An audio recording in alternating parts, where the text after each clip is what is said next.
cette découverte m'a amené, en fait, à me rendre à l'Université Laval en 1979, au moment de la remise d'un d'un doctorat honoris causa à Claude Lévi-Strauss.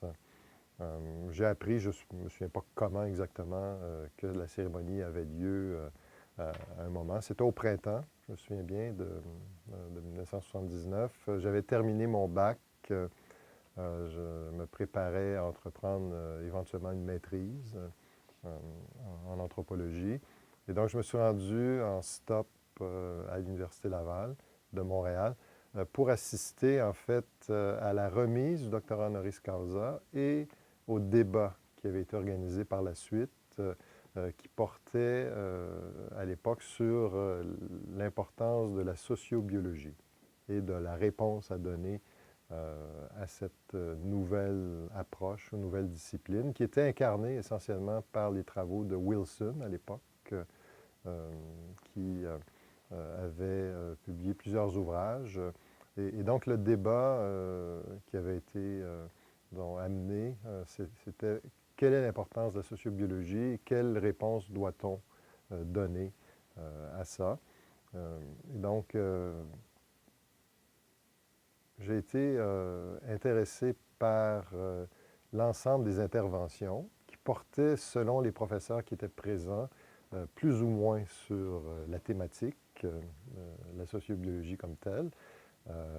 Donc, il y avait des professeurs comme Yvan Simonis, qui était présent, celui qui animait, en fait, je pense, à l'époque, le débat.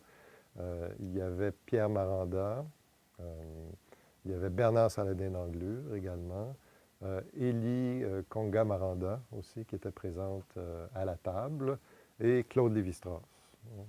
Et donc, chaque professeur devait intervenir, devait commenter, un peu répondre à la question.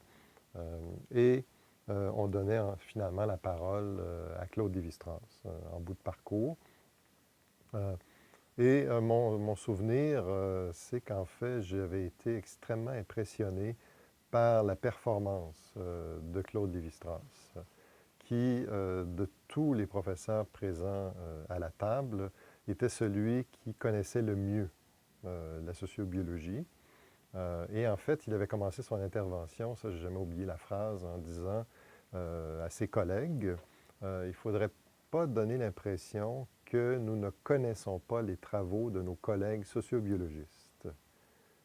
Et suite à cette affirmation, il s'était mis à discuter de façon très, très informée de différentes dimensions récentes de la sociobiologie. Et on voyait qu'il avait, disons, développé ce questionnement dans le cadre de ses séminaires.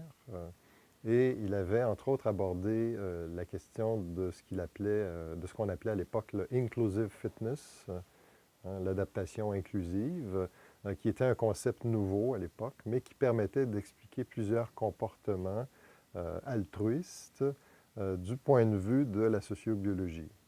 Et Lévi-Strauss expliquait à l'auditoire ce qu'était l'inclusive fitness et comment ça permettait de mieux comprendre certains comportements et de les situer dans un contexte de compréhension anthropologique.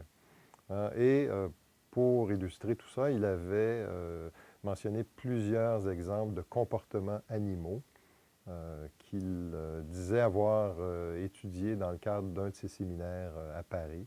Et donc, il avait développé finalement une approche qui permettait de se questionner sur l'apport de la sociobiologie. Donc, Lévi-Strauss, contrairement à ses collègues, disons, considérait que la dimension politique de la sociobiologie était secondaire par rapport au questionnement scientifique que ça permettait d'atteindre concernant le comportement humain en comparaison avec le comportement animal. Donc, j'étais sorti de ce débat, de cette séance, avec une très, très forte impression de Lévi-Strauss et j'avais vraiment l'impression d'avoir assisté à une démonstration qui illustre bien ce qu'est un maître. C'est-à-dire quelqu'un qui domine un domaine, qui le comprend en profondeur et qui arrive à illustrer finalement la portée d'un modèle ou d'une théorie, en l'occurrence, dans ce cas-ci, l'inclusive fitness, à des matériaux de type anthropologique. Donc, j'avais été extrêmement impressionné et également agréablement, disons, de constater que Lévi-Strauss était une personne extrêmement abordable, puisqu'après la séance, on s'était retrouvés à l'extérieur du pavillon en train de fumer une cigarette, comme c'était la coutume à l'époque.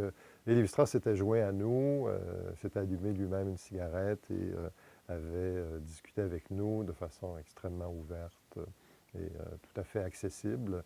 Et donc, moi, jeune étudiant, fin de bac, j'étais véritablement impressionné par cette figure du maître qui était à la fois humble, accessible et tout à fait humain.